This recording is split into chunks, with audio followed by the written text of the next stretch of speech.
10 ఏళ్ల స్వర్ణోత్సవం అంతా పోయింది. ఇప్పుడు మళ్ళా మా నియోజకవర్గానికి దరిద్రం కూడింది, పనులు లేవు.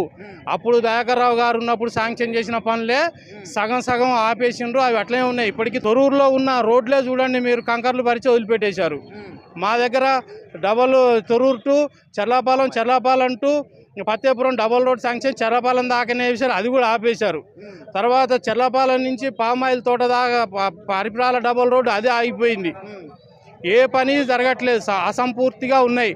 డబల్ బెడ్రూమ్లు కట్టారు, అవి ఎవరికి పంచకుండా అట్లనే ఆపారు వాళ్ళ ఆధిపత్య పోరుతోటి. తర్వాత ఇంకా మిగిలిన డబల్ బెడ్రూమ్లో ఇందిరమ్మ ఇండ్లు అన్నాడు, ఇందిరమ్మ ఇండ్లు అది గది లేదు, ఏదీ లేదు. ఈ 5 సంవత్సరాలు దుర్భర కాలం గడపాల్సిందే.